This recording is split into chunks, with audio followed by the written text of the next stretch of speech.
Hi guys, welcome to ஆல்பாதி. So இன்றைக்கி வீடியோவில் பார்த்தீங்கன்னா எப்படி ரஃபிள்ஸ் ஈஸியாக வைக்கிறதுன்னு நான் சொல்லித்தரேன். ஸோ எப்போவுமே ரஃபிள்ஸ் பண்ணும்போது நம்ம ஸ்டிச்சஸ் வந்து லாங் ஸ்டிச்சஸ் தான் போடுவோம். ஸோ அந்த மாதிரி லாங் ஸ்டிச் போடும்போது என்ன பண்ணுறீங்கன்னா ஃப்ரண்ட் அண்ட் பேக்கில், அதாவது ஸ்டார்டிங் பாயிண்ட் அண்ட் எண்டிங் பாயிண்ட்டில் மட்டும் நீங்கள் ரோப் வந்து அந்த ஸ்டிச்சோட அந்த த்ரெட்டை மட்டும் கொஞ்சம் லென்த்தியாக விட்டுருங்க. விட்டுட்டு ரெண்டு சைடு எங்கேயாவது ஒரு போல் மாதிரியோ இல்லை இதில் டைப் பண்ணி வச்சுருங்க. நான் என்ன பண்ணிட்டேன், ரெண்டு சைடு மிஷினில் டைப் பண்ணி வச்சுட்டேன். ஸோ அதுக்கப்புறம் நம்ம ரெண்டு சைடு ஒரு சைடு கார்னர் அப்படியே நம்ம ரஃபிள்ஸை இழுத்துகிட்டே வரும்போது நமக்கு கொஞ்சம் ஈஸியாகவும் இருந்துச்சு.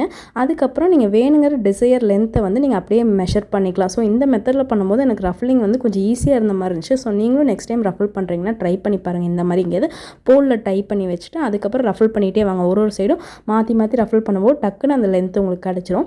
ஸோ அந்த மாதிரி மெத்தடில் பண்ணி நான் ஃபஸ்ட் லேயர் முடிச்சிட்டேன், செகண்ட் லேயர் முடிச்சிட்டேன். அதாவது ஃப்ரண்ட் அண்ட் பேக் ரெண்டுமே டிசையர் லென்த்தில் வந்து பண்ணி வச்சுட்டேன். நீ வந்து தேர்ட் அண்ட் ஃபோர்த் லேயர் மட்டும் பண்ணணும். ஸோ இன்றைக்கி நைட் நான் அதை பண்ணிடுவேன். அதுக்கப்புறம் டாப்ஸ் பார்த்தீங்கன்னா நான் வந்து பிரின்சஸ் கட் தான் கொடுக்குறேன். ஸோ இதுக்கு வந்து நம்ம நார்மல் பேட்டர்னில் யூஸ் பண்ணாமல் பிரின்சஸ் கட்டில் நம்ம டாப்ஸ் போட்டோம்னா ரொம்ப அழகாக இருக்கும். ஸோ அதுக்கு வந்து நான் பேட்டர்ன் போட்டு கட் பண்ணி வச்சுருக்கேன்.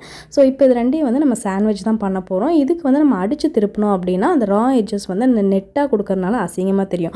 ஸோ இதுக்கு வந்து பயாஸ் ஃபினிஷிங் தான் எல்லாமே பண்ண போகிறோம். ஸோ இது எல்லாமே நான் நைட் ஃபினிஷ் பண்ணிவிட்டு உங்களுக்கு நாளைக்கு வந்து அவுட்புட் காட்டுறேன். இன்னும் 2 டேஸில் அந்த கார்மெண்ட் ஃபினிஷ் பண்ணி வரேன்னு நான் நினைக்கிறேன். So keep waiting. தேங்க்யூ.